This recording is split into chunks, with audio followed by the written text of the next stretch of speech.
Hello मेरे प्यारे साइंटिस्टों, तो कैसे आप सब? ठीक ठाक, उम्मीद करता हूँ कि आप सब खैरियत से होंगे। Very good morning, evening, afternoon, wherever you are this beautiful lecture. आज के लेक्चर में हम इंपॉर्टेंस ऑफ केमिकल फार्मूला, हम केमिकल फार्मूला क्यों स्टडी करते हैं, क्यों हम केमिकल फार्मूला स्टडी करते हैं। तो एक देखो, इसका सबसे पहला इंपॉर्टेंट जो है केमिकल फार्मूला, मैं CF लिखूंगा, इसका मतलब होगा chemical formula. Chemical formula tell us, ये हमें बताता है about the types of atoms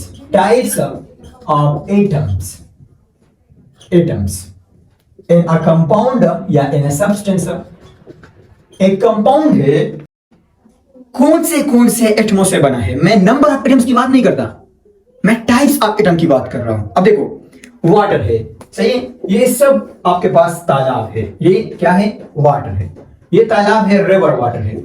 इसी तरह यहां पर एक कुआं है, वेल है, और वेल का वाटर है, यहां पर भी वाटर है, और यहां पर एक नदी बह रही है, नदी के वाटर है, स्ट्रीम हम इसको बोलते हैं, तो इसका वाटर है। अब देखो, इसका एक कतरा लो, इतना, इसका एक कतरा लो, और इसका एक कतरा लो, ठीक है। अब सब वाटर है, ये भी वाटर है, ये भी वाटर है, ये भी वाटर है। इसका केमिकल नेचर आप देखें तो इसका केमिकल नेचर क्या होगा? ये भी 2 हाइड्रोजन और 1 ऑक्सीजन से बना होगा, इसको हम H2O कहेंगे। इसका केमिकल नेचर भी हाइड्रोजन और H2O से बना होगा, H2O मतलब सिर्फ और सिर्फ हाइड्रोजन H2O होगा। इसी तरह ये भी 2 हाइड्रोजन और ऑक्सीजन से बना होगा। अब इसका H2O कंबाइन होके बनते हैं और लार्ज अमाउंट में H2O कंबाइन होते ये वाटर्स बनाते हैं, जो कि हम अपने आंखों से देख सकते हैं। और इसी तरह एक तालाब, एक वेल, ये बनता है और हम पीते हैं। यहां तक कंसेप्ट समझ में आया? बोले समझ में आया? तो वाटर है, किसी भी जगह का वाटर है, वाटर तो है, वो बना है 2 हाइड्रोजन 1 ऑक्सीजन से, तो मॉलिक्यूल 2 हाइड्रोजन ऑक्सीजन से बनता है, फिर वही मॉलिक्यूल कंबाइन होते और वाटर का एक नदी, एक स्ट्रीम, एक रिवर, समंदर, ये बनाता है। तो केमिकल फार्मूला हमें बताता है कि एक चीज, एक सब्सटेंस, एक कंपाउंड कितने टाइप्स ऑफ एटम्स पर प्रेजेंट है, मुश्तमिल है।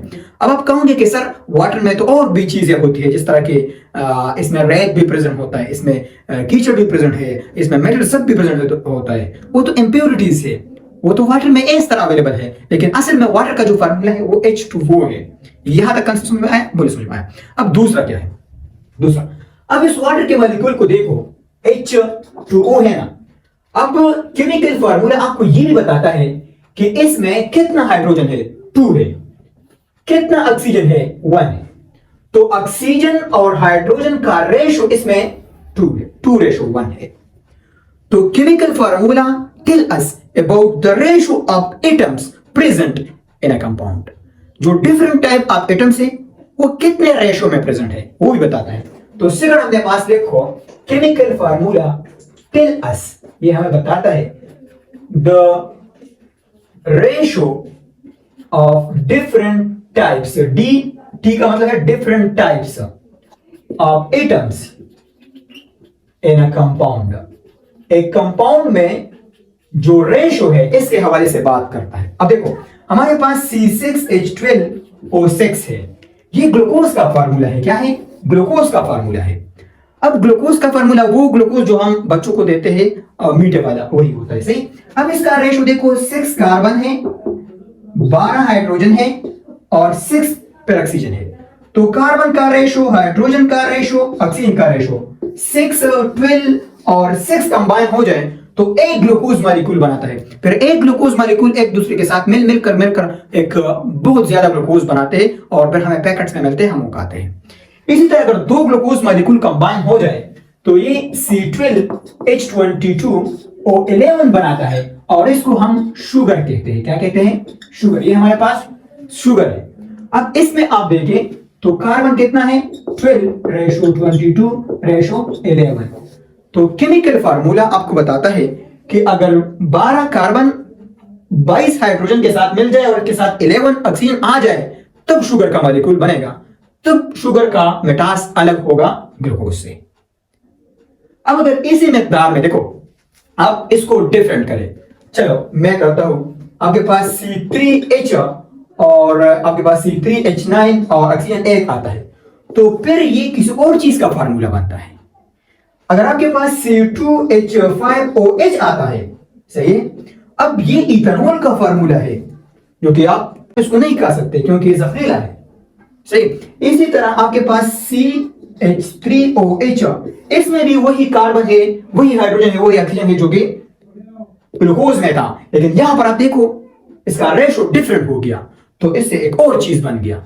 तो केमिकल फार्मूला हमें रेशो के हवाले से बात करता है कि अगर इस रेशो से चीजें कंबाइन हो जाए तो एक स्पेसिफिक चीज आपको देगा। तो दो एडवांटेज है इसका। एक टाइप्स ऑफ एटम के बारे में बात करता है कि कौन कौन सा टाइप्स प्रेजेंट है, कार्बन है, हाइड्रोजन है, ऑक्सीजन है, सल्फर है, phosphorus, nitrogen, chlorine, bromine, iodine, कौन सा एटम्स प्रेजेंट है, टाइप्स ऑफ एटम की बात करता है। अब दूसरा कौन सा बात करते हैं कि वो टाइप्स ऑफ एटम कितने रेशो में एक दूसरे के साथ कंबाइन हो गए और मॉलिक्यूल उसने बनाए। यहां तक कंसेप्ट समझ में आया? बोलो समझ में आया। अब देखो अक्सर आपसे लोग क्वेश्चन करते हैं कि वाटर का फार्मूला क्या है, तो आप उनको बोलते हो कि वाटर का फार्मूला H2O है, ये वाटर है। लेकिन अगर आपको ये बता दें कि वाटर का नाम क्या है, जिस तरह कि हम NaCl है, इसको हम साल्ट बोलते हैं, ये हमारे पास साल्ट है। अब इसका केमिकल नेम सोडियम क्लोराइड है। क्या है? सोडियम क्लोराइड है। इसी तरह ये तो वाटर है, लेकिन इसका केमिकल नेम क्या है, यहां पर आप फंस जाते हो। तो देखो मैं आसान ट्रिक आपको बताने वाला हूं।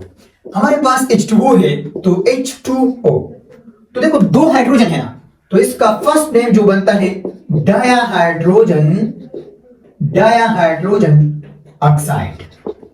एक हो गया, याद है ना, डायाहाइड्रोजन ऑक्साइड, ये एक नाम हो गया। दूसरा देखो मैं इसको इस तरह भी लिख सकता हूं, सही।